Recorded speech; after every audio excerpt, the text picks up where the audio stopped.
mga pangarap, san man umabot tayo. Bati ko rin ang mga tagapagpakinig ng programang Buhay OFW ngayon sa DWDD 1134 Armed Forces Radio. Mabuhay kayo mga OFW, mga bayani ng Pilipinas.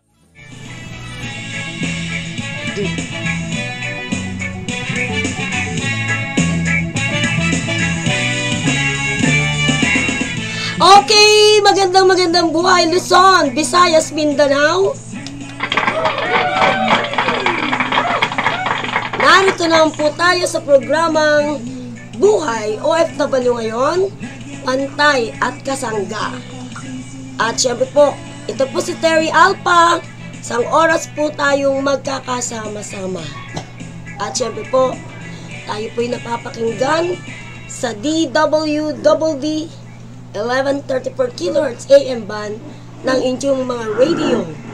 And of course, ito pong Armed Forces Radio. Ito po ang boses ng Kawal Pilipino. Okay. So, bago tayo pumalawig pa sa ating tatalakayin ngayong araw na ito, napakahalaga po, ay pakilala muna po natin ang ating partner. Ayan. At tayo po live din sa TikTok account. Hindi nila makita yung ating partner ngayon. Ako lang muna, boses lang muna niya ang inyong mapapanood. Pero okay, bati ka muna sa ating mga listeners, followers, and viewers. Chairman ng Bantay at Kasangga ng OFW International. Walang iba kundi si Founder Albert Gonzon. Hello! Yes, magandang gabi, tanghali, umaga po sa inyong lahat sa ating taga-subaybay dito sa DWD sa Buhay OFW ngayon. At binabati ko lahat natin mga kasamahan sa chapter natin sa global. From America, Europe, Asia, at dito naman sa Luzon, Visayas at Mindanao. Magandang gabi po sa inyong lahat.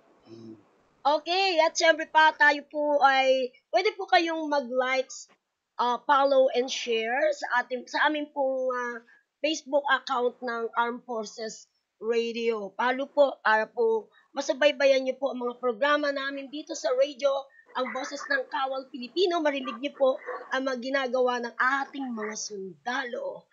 At syempre sabi nga ang sundalo ang ating mga tunay na bayani.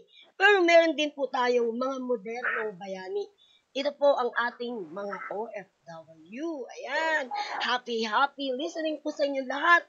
Saan man kayo naroon, anumang oras sa inyong kinaroroonan. Ito po ang inyong programa. Sa mga gusto pong mag-share ng inyong mga buhay, masaya, malungkot, anuman yung gusto nyong i-share sa amin, pwede po kayong mag-guest. At nang kayo po ay mapakinggan, maninig ang inyong mga boses. Okay. Yes, Chairman. Ano ba ang ating mga balita sa araw na ito?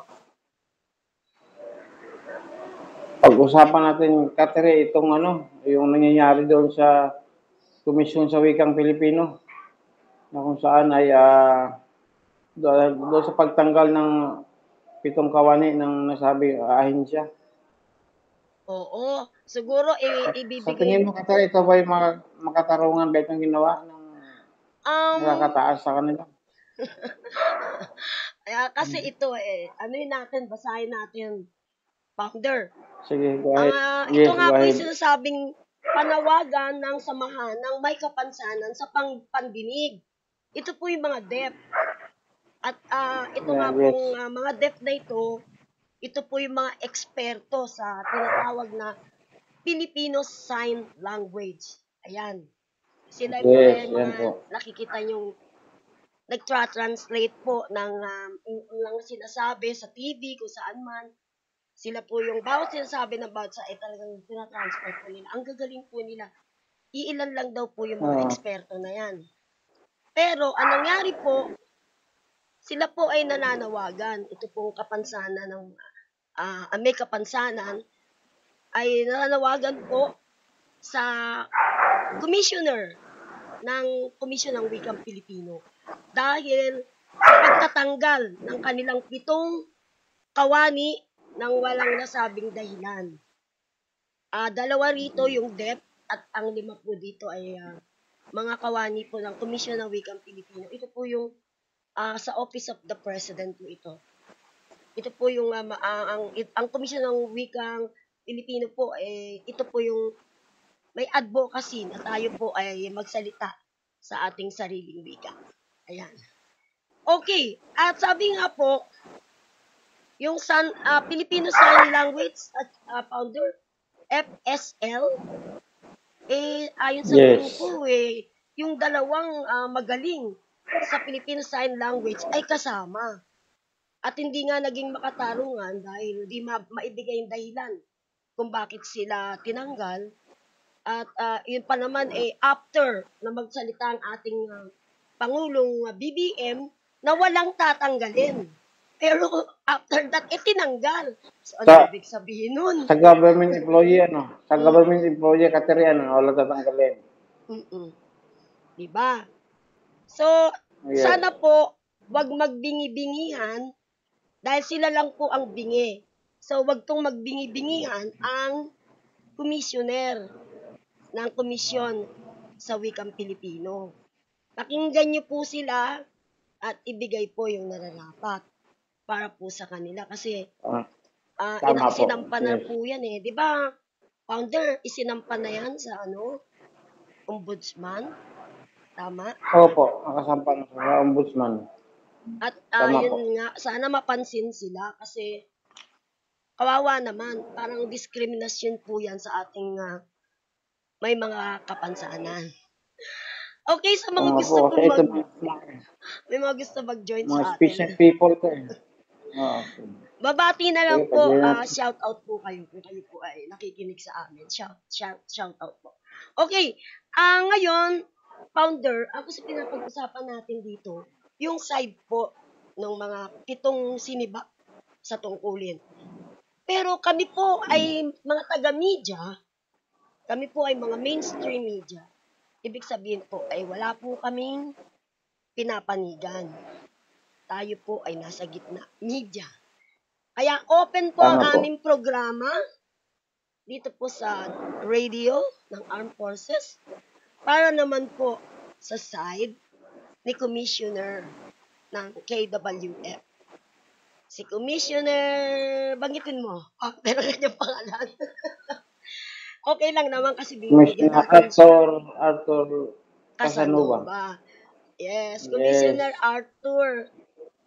Gusto po namin pakinggan ang side ninyo tungkol po sa kaso nitong 7 empleyado na sinibak ng KWF na wala pong maibigay na dahilan. Yun lang naman po, pakinggan niyo po sila.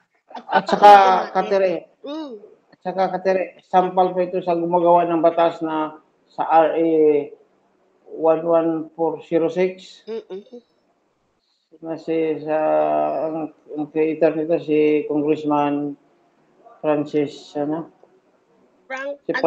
Castro. Oo. Franz Castro ba yan? Oo. Kasi siya ang gumawa ng batas nito tapos hindi sinusunod. Ano kaya nangyayari? Parang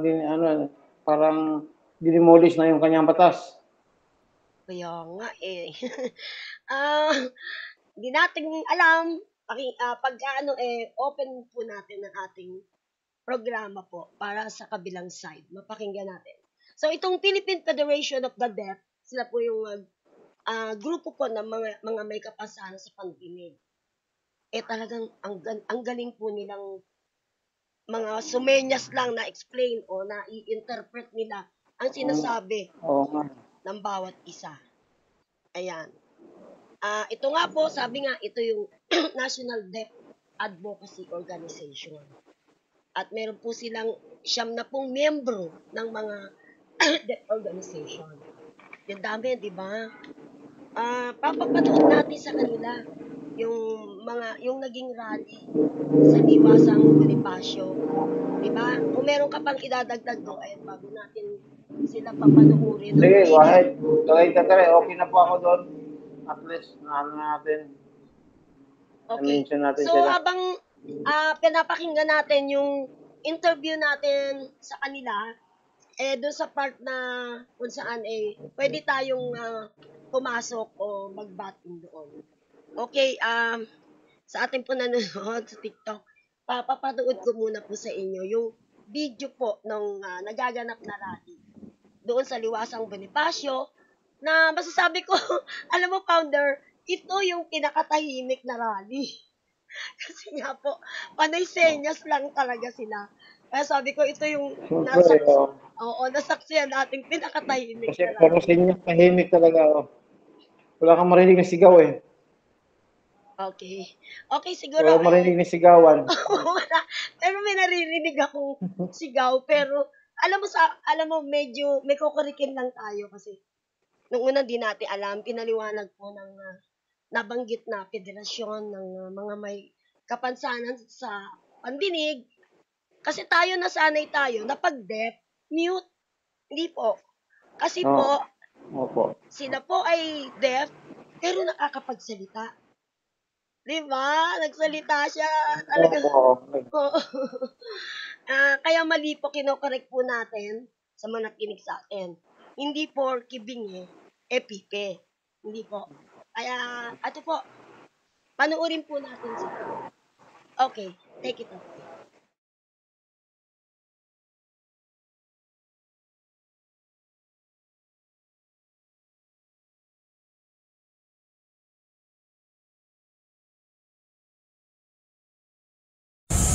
Yes, magandang buhay po sa ating lahat. Dito po tayo ngayon sa programang Buhay OFW ngayon. Bantay at kasangga na mapapakinggan po sa DWWD Armed Forces Radio, ang boses ng Kawal Pilipino. Sa ngayon po ay narito tayo sa Liwasang Bonifacio. Sandali po. Kung saan po ay nagaganap ang isa pong rally. Alamin po natin kung ano po ito sa pamagitan po ng ating translator. At syempre po ito po yung Stop the FSL Massacre. Ito po yung sinasabing Filipino Sign Language. Okay, ma'am. Ano po yung mga nagiging kaganapan dito ngayon? At sino po sila, pakilala po ang inyong sarili? Hello, si Patrick po kay Nicisenias. Ako po ay si Patrick Brian Ablaza. Ako po ay isang senior deaf advocacy officer ng kagawaran ng Commission sa Wikang Filipino at sa FSL unit na Commission ng sa Wikang Filipino. At si Maraya, ako po ay si Maraya Agbay. Ako po ay presidente ng kami ay nagtatrabaho at nagsusuporta sa isa't isa. Kami ang lingwahe namin na Filipino Sign Language, ito ay pinapreserva namin at dapat hindi ito tanggalin kasi ito ay karapatan ng mga bingi kasi ito po ang purpose nito ay paglaban namin kasi ito ay isang importanteng bagay para magkaroon ng kamalayan ang mga tao tungkol sa amin, kung ano ginagawa namin. Gusto namin ay pagod sa gobyerno, kaya ito ay susuportahan po ang kagawaran ng sa Wikang Filipino na sila Patrick. Itong FSL unit na opisina ang under KWF ay talagang ang nagbe-benefit. Hindi lang naman kaming dalawa ang nagtatrabaho dito, kundi buong pingi ng komunidad ng pingi. Kami ay nagpapatuloy na kumbaga magbigyan kami sana ng oportunidad, hindi kami nakakaranas ng maraming hadlang at hindi sana kami tinanggal sa mga posisyon namin. Okay. Yes, meron lang po tayong katanungan. Alam niyo po ba ang dahilan bakit po kayo tinanggal sa nabanggit na komisyon? Dahil tinanggal kami dahil kami ay question namin ang commissioner, question namin ang tungkol sa nawawalang 1.8 million na saan na siya napunta. Ang kontrata namin ay na-delay at ang sahod namin ganun din ang nangyari. Bali hindi kami nakasahod ng 3 buwan at ito ay kaya kami tinanggal. Kumbaga akala namin ay bibigyan kami ng bagong kontrata pero yun nga, dahil kami ay nagtatrabaho sa FSL unit, dapat hindi kami tinanggal, dapat ito ay nagpapatuloy kasi hindi lang naman kami dalawa ang nagtatrabaho doon, kundi para ang nagbe-benefit dito ay sa mga deaf community. At sabi po ni Maraya ay kasi tungkol sa 1.8 million, ano nangyari dun sa perang yon, dapat ay naisakot to para sana mga proyekto gamit ang ganung budget. Kasi nga gusto namin maging aware ang mga tao, ma-expose sana ang mga tao tungkol sa amin. Pero saan nga napunta yung 1.8 million na yun? Kasi interpreters hindi rin sila nababayaran. Kaya yun, yun. Kaya kami ay, ako tsaka sila Patrick, may coordination kami, talagang dapat ito suportahan. Kaya anong ginagawa nila sa budget na ito na nakalaan para sa kanila, para sa amin. Yan. Saan napunta? Kaya parang anong ginawa nila doon sa 1.8 million, para sa amin yun. Hindi dapat inaangkin ng PWF, kundi dapat yung budget ay dapat na isang katuparan ng proyekto, dapat inibigay yan. Kasi kaya kami ay andito, ginagawa namin itong event na ito kasi nga yun nga, nalaman namin na tinanggal yung 2 empleyado na pingi at iba pang staff na nakakarinig. Kaya ito, salamat sa kanila at sinusuportahan nila kami, kaya ginagawa namin itong isang rally na ito na dapat hindi patayin ng FSL. Yun. Okay. Sa side naman po ni Commissioner Arthur Casanova, ano naman po ang sinabi niyang dahilan? Bakit po kayo tinanggal? Wala siyang sinabi, hindi klaro sa amin kung ano man yung reason niya kung bakit kami tinanggal. Sabi ni Patrick, si Commissioner Casanova at iba pang bagong commissioner sa Commission sa Wikang Pilipino ang nagdesisyon na tanggalin kami. So, dapat nga hindi kami tanggalin, kumbaga kami ay dapat nagpapatuloy ng trabaho doon sa kagawaran niya. Okay, tayo po'y napapakinggan sa Armed Forces Radio, Boses ng Kawal Pilipino. Ano po ang mensahe ninyo para po sa ating sambayan ng Pilipino na nakakarinig po ng inyong mga hinain? Go ahead po.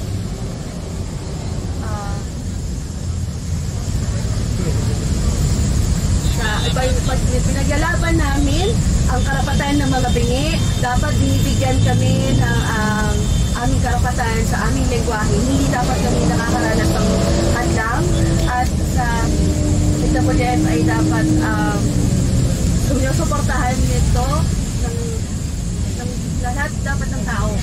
At ikaw, Maraya po ay nagsasalukoy ng senyas. Dapat ang FSL, maganda ito kasi nga iba-iba yung language rights namin, kasi kapag kunyari sa Manila, kunyari Tagalog language, dapat ba ititigil din? Dapat sa amin hindi, dapat nagpapatuloy din sa amin.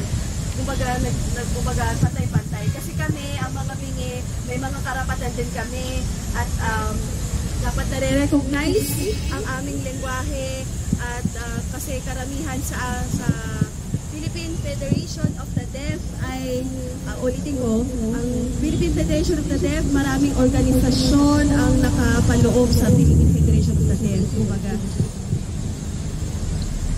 93 organizations under Philippine Federation of the Deaf.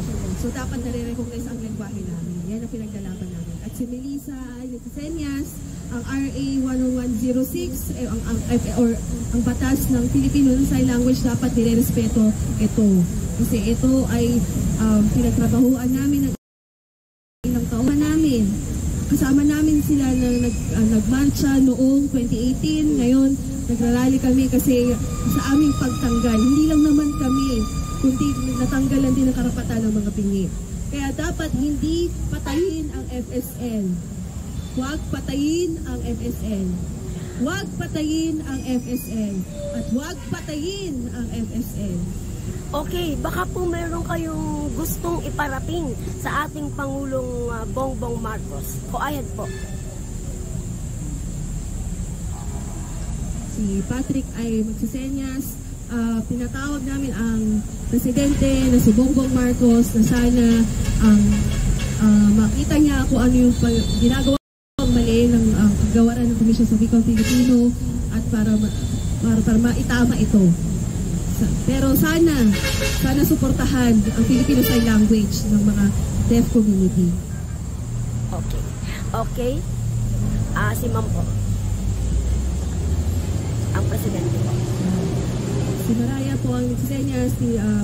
Ako po ay humihiling kay Presidente Marcos na sana ito kami, mga deaf community, hindi lang kami, kundi sa buong Pilipinas na itong batas na RA 11106 o FSL law ay dapat ma-emphasize kasi napaka-importante ito dahil nga naibatas na ito noong 2018 at napirmahan ito ni dating Presidente Duterte. Dapat ito ay kumbaga nagtrabaho, suporta sa isa't isa at maibasalba sana itong lingwahe namin. Dapat klaro ang mga diskusyon tungkol dito at yun nga, gusto ko na itong mga linguistics, kung sino magilid kasi talagang totoo, kunti lang yung mga nag-lead sa ganito.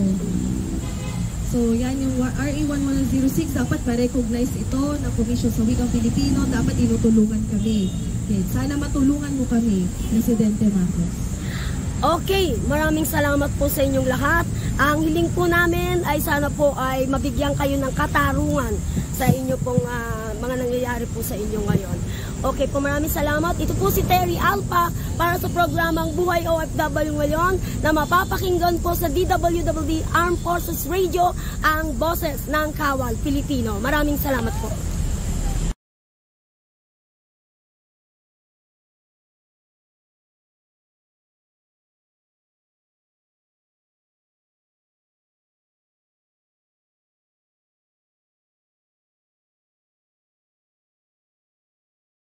Ayan po yan. Ayan po.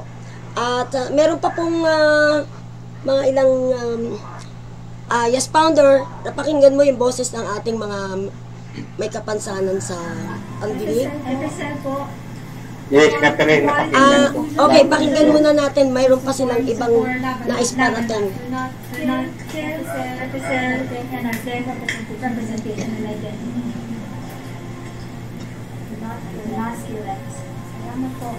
Laban tayo.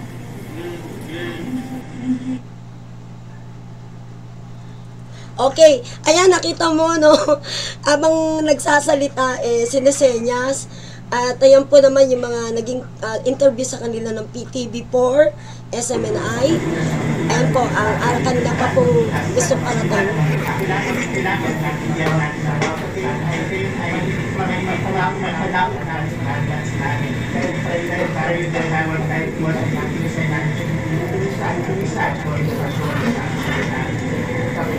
Kailangan kami sa mga bagong teknolohiya, nade-develop, kailangan kami ng mga bagong research tungkol sa Filipino Sign Language. At hindi ito magsasakatuparan kung walang mga tao, walang mga skilled experts na mag-monitor sa loob ng PWF. Kaya pinagdalaman namin ito na magkaroon ng representation sa iba't ibang organisasyon, sa NGOs, sa loob ng mga sektor ng mga may kapansanan, maging sa loob ng PWF, kailangan talaga natin magkaisa. Hindi lamang ito laban ng isang tao, hindi ito ay laban natin lahat. So, hanggang namin natin ang support. Maraming salamat. So we have also a group from the president of the Deaf Youth Section.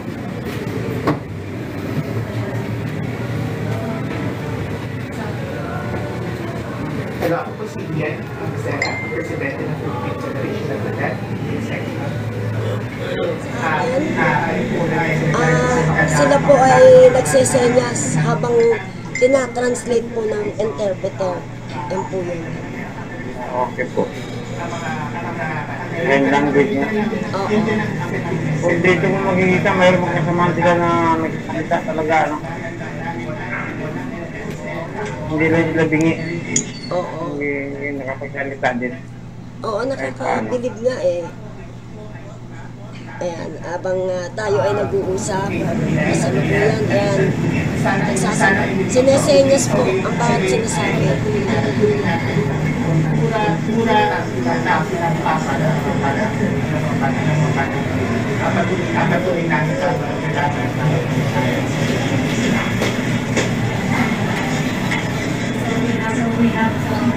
Thank you so much for sharing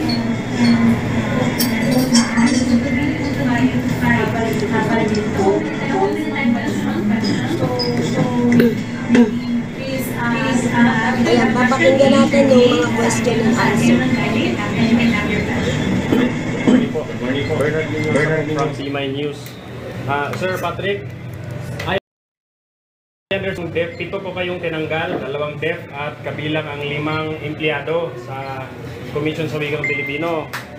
Pero babalikan po natin, last year 2023, December 29, nag-file po kayo ng kaso sa Ombudsman versus KWF Chairman Art Casanova. Kabilang po ang 7 commissioner. So 8 silang sinampahan. Dahil kini-question nyo po ang pagkawala ng budget na 1.8 million. Sa tingin nyo, pinersonal po kayo ng pamunuan ng KWF?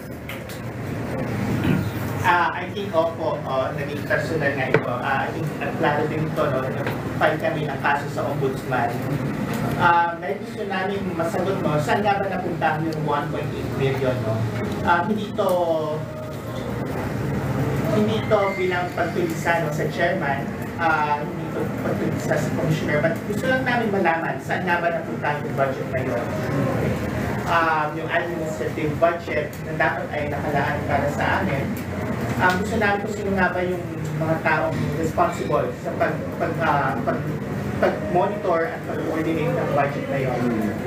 Nang tinawag namin ang kanilang atensyon, no, ano nga bang nangyari dun sa 1.8 million. Wala silang may sagot na sagot nila, hindi nila alam. At hindi namin maintindihan bakit nga nagkakaroon. Kaya kami nag-file ng kaso, no, sa Ombudsman. At pakiramdam ko, no, ngayon na hindi kami i-renew sa aming mga trabaho. So, may ganong angulo, no? I think this is a personal vendetta against me. So, yes. Opo. Tama kayo. Okay, follow up po. Sir, bukod pa doon sa pagtanggal sa inyo ngayon, ang nag-decide po nito, di ba, bagong mga commissioners, kabilang si chairman ang nag-initiate. Ngayon, bukod pa doon sa pagtanggal sa inyo, ang balita po namin, hindi po kayo sinwelduhan mula January hanggang March. Ano po ang nangyari doon? Yes po. So, ang nangyari noon ay hindi pinirmahan yung aming kontrata. Simula January hanggang June. Kung kaya nung nagsalit pa kami ng kontrata, ayaw yung pirmahan. No? Yung Casanova, Mr. Casanova, yung aming mga kontrata. Siya na lang, hindi pa nakakapirma sa kontrata na yun.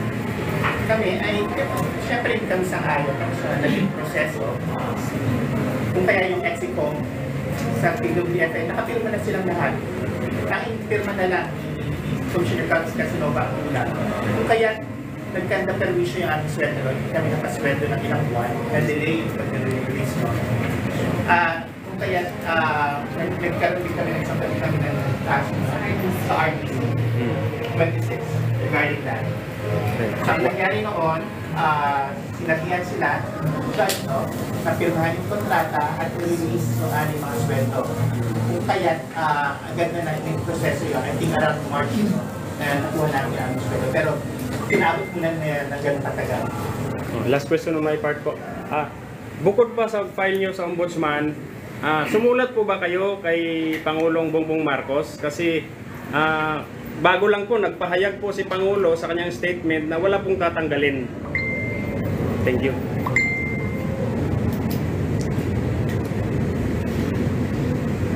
Opo, I think kamakailan, no, sumulat kami kay Pangulong Marcos. At pinahayag nga po yun ni Presidente Marcos na walang tatanggalin. Nung kami ay nagsumite ng sulat kay President Marcos ay around February or March. So, to look into, to investigate, no, dun sa mga nangyayari sa loob ng KWF, pero wala pa po kami nakukuhang tubon mula sa opisina ng Pangulo. Okay, thank you. I think may isa pa tayo dyan, over there. Good morning, Noli Liwanag ng Philippine One ng Diary Pilipinas. Para kay Miss Maraya Bay ng TFD. Ma'am, regarding ngayon, tagumpay po yung unang tahimik na kilos protesta ninyo rito sa Liwasang Lipat. Ano po ang mga susunod na hakbang nyo para mas lalong marinig ng pamahalang nasyonal ni BBM ang nangyari ito?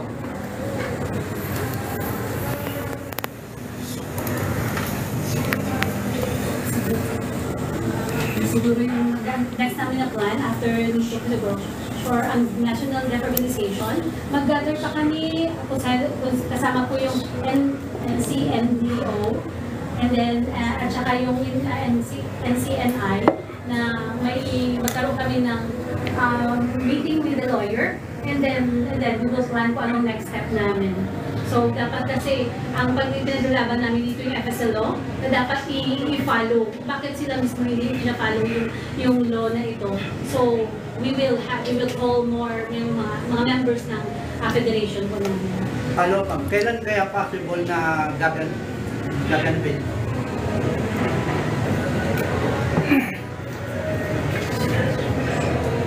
In a short time, soon.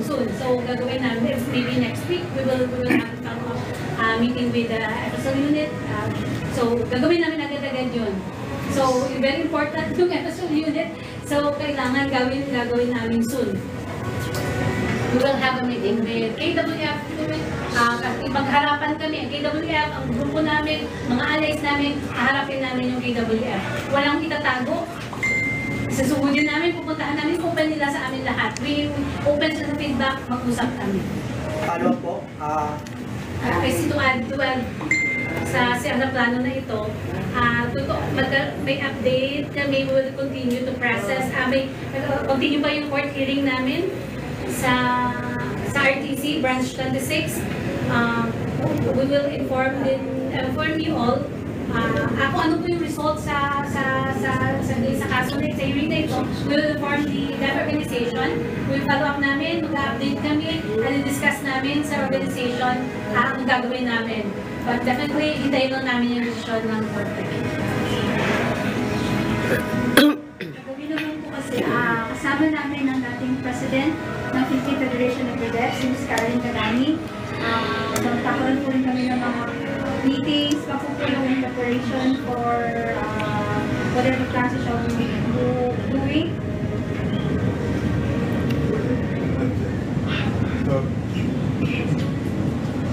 Kausap si Sir Irving po, dating kawali ng KWF, para tulungan din kami kung anong mabigyan kami ng advice sa for next plans. Next po. Next po. Good morning po. Les Aguilar from the Philippine Event News TV and Usapang Kabayan ng Margo TV Philippines. Gusto ko lang po itanong, base din po sa nabanggit po ninyo kanina, na ilang taon na rin tayo nagsisilbi sa KWF. Di ba po dapat pag lumagpas na po tayo ng 6 na buwan, dapat ay regular, considered na regular employees na po kayo. And since nasa gobyerno po tayo, ang presidente po, kahit the time ni former President Duterte, inalista po ang mga contractual basis, kung naaalala po ninyo. Pero bakit kayo? Bakit kayo nasa contractual basis? Yun ang tanong ko lang po. Kaya kayo ginaganyan kasi contractual eh. Di ba po? Pero kung kayo ay isang regular employee. Okay, ayan po, napakinggan nyo ang questions and answer po ng ating mga kasamahan sa media, sa mga may kapansanan po. Yung bawat tanong ay tina-translate po ng mga interpreter, yung sinasabing mahuhusay na interpreter ng Filipino Sign Language. And founder, isa na pakinggan mo kanina na mga tanong ng ating mga kasamahan sa media. Ano ang yung mga tanong na hindi mo naman na iparating, pero pag pasasagot din natin. Meron ka pa bang gustong malaman sa kanila? Gusto lang natin parang sa kanila, sinasabing commission na dapat transparent sila pagdating sa ano, para hindi sila para malalaman na mga tao kanila, mga empleyado. Dahil hinahanap pa nila yung yung pera na nawala eh. So, kaya dapat transparent sila. Oo, kasi alam niyo po parang ano na rin yan discrimination na rin yan, di ba? Sa ating mga PWDs. Parang nasasakop na rin yan ng Magna Carta for disabled person. Kaya marami po talaga magsisimpatya sa kanila na ibalik sila o kaya ibigay yung nararapat sa kanila. Yun lang naman ang kanilang hinihiling sa commissioner. Para mabigyan ng pansin yung kanilang panawagan, siyempre po, itama po natin kung ano yung dapat itama para ang serbisyo po sa bayan ay talaga pong inyo pong maibibigay, di ba? Kayo po ay mga nilagay dyan sa inyong mga position para ibigay yung maayos na serbisyo sa ating mga kababayan. Okay, at Chairman, meron pa tayong oras, ano? Siguro, tumalakay muna tayo ng tungkol sa ating mga OFW, ang buhay ng ating mga OFW, at ang mga binigay o mga programa ng DOST sa kanila. Yes, kailangan po natin yung programa ng DOST, Katere, dahil ngayon napakahalaga po ito. Dahil dito po ay magkakaroon po sila ng pangkabuhayan sa pamagitan ng programa ng DOST sa iForward. Yes. Napakahalaga po ito. Yes. Ayan. So Okay. anyway, ang tayo naman, ang grupo naman natin ay handa na po. Inatasan ko po si Teacher Vicky na siya ang mamumuno sa nasabing seminar training ngayong darating na Hulyo ata ito. Para mamonitor niya yung mga member natin na yung hindi makapasa ng mga business proposal ay matutulungan niya. Kasi araw din po si Teacher Vicky dahil dalawa po yung anak ay OFW. Kaya natasa po siya, okay naman sa kanya. At saka at saka hindi lang po yun dahil may yung mga kasamahan ng mga badyaw, i-adapt na lang din po natin dahil sinabihan ko po siya na para mabigyan din ng pagkabuhayan yung mga badyaw doon sa area of responsibility niya. Talaga, maraming okay naman sa kanya. Yes. Yeah. At siyempre po, yung mga nagpapasalamat na mga dating OFW na ngayon ay hindi na po bumalik sa ibang bansa kasi binigyan na po sila ng puhunan ng DOST-NCR.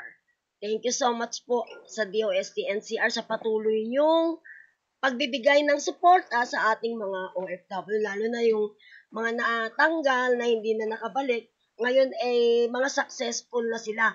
Sana nga tong araw na ito, Founder, ay meron tayong magiging kasama sana o guest dito na isang successful na OFW. Imagine, tinulungan at sinuportahan lang po siya ng DOST, binigyan ng puhunan kasi nakamit niya yung, naibigay niya yung requirement. Ngayon, baka sa susunod nating segment, maging guest natin si Seth, yes. isang OFW. Sana para magiging huwaran siya, magiging example siya sa ating mga OFW, lalo na dito sa NCR. Yes. At bagong lahat ay ating munang batiin ang ating mga kasamahan sa media, sa Komisyon sa Wikang Pilipino, Office of the President Malacanang. Kasama po tayo dyan sa grupo po na mga media ng ating Office of the President. So proud. Congratulations po sa KWF. Congratulations po sa atin lahat. Oo, si President Noli Liwanag at ang ating mga Vice President at Board of Directors. Sama po dyan ang ating founder ng Bantay Kasagana OFW. Yan, nakikita niyo po, yan po si Founder Albert Lawin Guanzon. Siya po ay maraming natutulungan na ating mga kababayan, distress OFW, saan man kayong sulok ng mundo, marireach po kayo at mabibigyan ng tulong kasi po, ang Bantay at Kasangga po ay all over the world. International po yan. Lahat ng lugar po ay may chapter. Kaya napakalawak po nitong amin pong programang ito. Hindi lang po sa Pilipinas. At ang amin pong serbisyo, lalo na po sa ating founder, wala pong bayad dyan. At walang hinihinging kapalit, abono pa nga. Kaya po sa ating mga nakamonitor ngayon, na mga nasa ibang bansa, mag-message lang po kayo sa akin, sa aming TikTok account, sa aming pong Facebook account, napakarami po. At siyempre po, sa page po ng ating Armed Forces Radio. Ito yung sasabing boses ng Kawal Pilipino. Kasi po sa radyong ito, dito nyo po makikita ang mga ginagawa ng ating magigiting na mga sundalo. Ayan. Kaya nga nakalagay, di ba, title ng aming program is Bantay, ay Buhay OFW, Bantay at Kasangga. Okay, tamo? nandyan at nakabantay at kasangga nyo lagi ang aming programa sa pamamagitan po ng ating founder Albert Guanzon at siyempre sa lahat ng bumubuo ng bantay at kasangga ng OFW International. Okay, yun na dami nagpapa-shoutout sa atin. Kaya lang baka meron tayong makalimutan. Uy, narikinig at nanonood sa atin si Christopher. Christopher, hello. Thank you so much dyan sa Kamarin, dyan sa Caloocan. At syempre batiin natin ang mga nandyan sa headquarters sa Caloocan. Bantay at kasangga ng OFW headquarters po na matatagpuan po sa Caloocan. At lalo na po yung ating future community leader, si Kuya Eric Estrada. Yan, yung Estrada Brothers. Apelido pa lang, Eric Estrada. Pang-artista na, di ba, Chairman? Kung nandyan siya at nakikinig. Yan po sila. Umalis na siya, pero mga gwapong tao yan. Mga katulad natin, dating President Erap Estrada. Mga kamag-anakan, mga pugi. Layo di ba? Layo ng mga artista yun Estrada Brothers. Thank you po sa suporta ninyo sa aming bantay at kasangga. Ang aming pong cooperative, yung bagong maunlad na Pilipinas, agriculture. No, di ba? Kaya po ang aming pong co-op agriculture kasi po, yan po ay nakakonect po sa mission ng ating Pangulong BBM na tumulong po tayo sa pag-unlad po ng ating agriculture na sa ngayon po ay talaga namang ginagawa. Kaso po, tayo tinatamaan ng bagyo, mga kalamidad, kung ano-ano, El Nino. Di ba? Paano hindi magmamahal ang mga gulay, mga kung ano pa, huwag niyo po sisisi sa mga nakaupo kasi po kalamidad po yan. Parang nakakakontrol yan. Di ba, Founder? Yes, tama po yan, Katere. Ayan. Katere, nakiusap lang sana ako doon sa humingi ng tulong. Sana yung humingi ng tulong katulad nung kahapon, nakarating sa akin ng message. Sir, kumusta na yung ko? Kailan ma-release yung passport ko? Hindi ko naman hawak yung passport ko sa DMA po yan. Bakit gano'n nakarating? Ako ba sa akin yung kumustahin? Hindi ko po alam. Papalop nyo doon sa kung saan kayo nag-renew. Kasi daming nag-message ka tayo pagdating dyan, pati yung mga kahit hindi natin saklaw, akala nila hawak na rin natin pagdating sa mga ganon. Kaya ang iba, imagine, hindi naman tayo humawak ng passport maliban doon sa sa chapter natin sa Eastern Region kasi sila yung nag-assist during Embassy on Wheels. Sa renewal ng passport, sila yung nandoon. Tumutulong sila sa embassy mag-renew ng passport. Oo. Meron ding nagtanong sa akin nung kung paano daw sila masuportahan ng OWA. So, ang OWA ngayon, ito na yung DMW, di ba? Department of Migrant Workers. Lapit lang doon kasi na-interview ko minsan yung isang director doon nakalimutan ko palang i-play ngayon para mapakinggan po yung pagbati ng director ng DMW. Kaya lang nyo nakatali sa DMW 1348. Ayun, pag mag-message sila doon, na sila agad, mamonitor na sila. Ano mga problema nila. Yes. Yung sa mga nanonood sa atin ngayon, mag-message lang po kayo sa amin, sa aming Facebook account. Sa aming Facebook page, Buhay OFW ngayon, Bantay at Kasangga. Sa mga gusto pong makisali sa amin, i-share ang inyong mga buhay, mga problema. Pero, kaya mo ba sagutin yung founder mga problema? Wag lang sa pera. Kung anong makakaya natin, bigay natin sa kanila. Basta wag lang sa pera. Ayan. Pwede po kayong mag-join sa amin. Po kami. Mag-i-interview po kami sa inyo. Saan man po kayo naroon. Amin po kayong bibigyan ng daan na papakinggan na inyong mga boses. Hindi lang po kami nagsasalita rito, syempre. Kayo din po, mga OFW, kailangan namin kayo na ma-share yung inyong mga experience. Last time, yung ating naging panauhin ang kanyang reklamo, di ba, yung kanyang amo. Ano na ba yung balita doon? Natugunan na ba yun? Kasi naghintay na lang daw sa update. Natugunan na yung Catherine dahil ang sabi niya, hintay na lang daw yung update sa agency. Kasi may message na yung uwa sa kanila, ay yung DMW doon sa counterpart na agency. Ayan. For repatriation. Yes. At sabi nga, patuloy tayong makikipag-diig. Ano tayo ngayon, ha? Kalimutan mo, Commission ng Wikang Pilipino. Commission sa Wikang Pilipino tayo.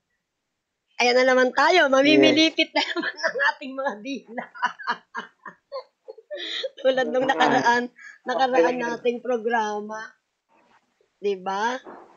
Oh. Ay, ating title. Titulo na, ano, diba?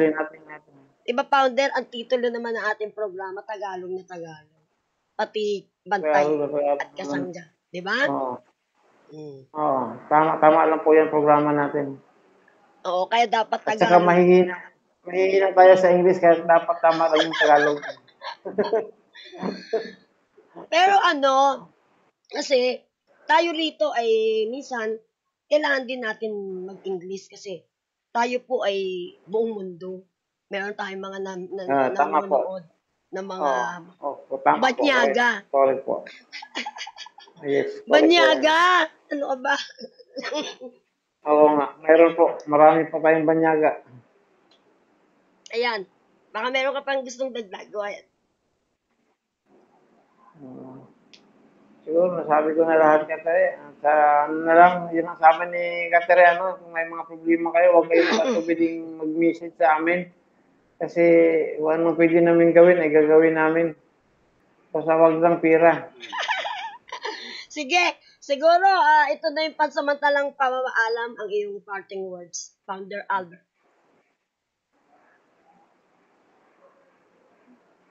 Yes. Sa mga tumulong sa akin, dahil po ay para sa inyong kalaman, ako po ay nagka-problema sa aking health. Mga tumulong sa akin at ako nagpapasalamat sa Panginoon Diyos na binuhay pa ako. Yes. Dito pa ako ngayon.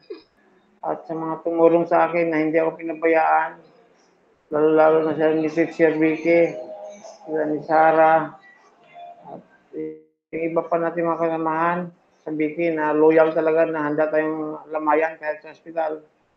Ako ay nagpapasalamat, lalo-lalo na sa iyo, Katere.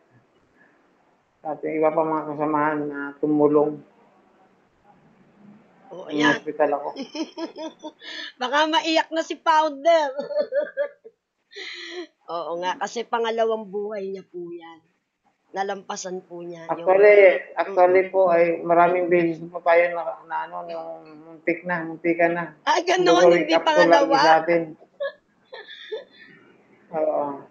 Kaya dun sa abroad ako ay isang beses po ay mga 10 beses ata yung nasakyan ko. Para ka palang sa pusa. desierto. Akala nila wala na akong buhay. Ayan pala ang tawag sa'yo, love. Okay, anyway, ayan, thank you, Papa Jesus, sa pagbibigay mo ulit. Thank you sa lahat sa nanonood. At lalo na kay Papa Jesus. Kasi ibig sabihin yan, Founder, ang ibig sabihin yan, marami ka pa matutulungan. Kaya di ka pa kinukuha. Kaya kayo po, para matagal kayong kunin, patuloy niyo lang po ang pagtulong sa inyong kapwa. Okay, ayan na po ang oras ng aming pamamaalam. Pansamantala lang po yan. Tayo muling magkikita araw ng Miyerkules sa DWWD Armed Forces Radio. Ito po si Terry Alpa at syempre ang ating founder ng Bantay at Kasangyan na OFW, Founder Albert Lawing Guanzon. Maraming salamat po sa ating followers and viewers. Maraming salamat sa inyo lahat, sa mga viewers. Lalo na po yung ating mga viewers sa TikTok. Napakarami po nila. Thank you so much po sa inyo. Next time, kayo po yung nandito, ha? Okay. At, pansamantala po, thank you po sa ating technical side. Palakpakan po natin sila. Ang ating po mga sundalo sa ating station, ang ating mga bossing na nandiyan, di na natin babanggitin. Marami tayong boss na mga magigiting na sundalo dyan. Kaya marami po sila. sa amin na lang pong Station Manager, Colonel Francis. Hello po sa inyo. Thank you so much po. Ito po si Terry Alpa at si Albert Guanzon para sa programang Buhay OFW ngayon, Bantay at Kasangga. Maraming salamat po. Mabuhay po kayo. Nabuhay.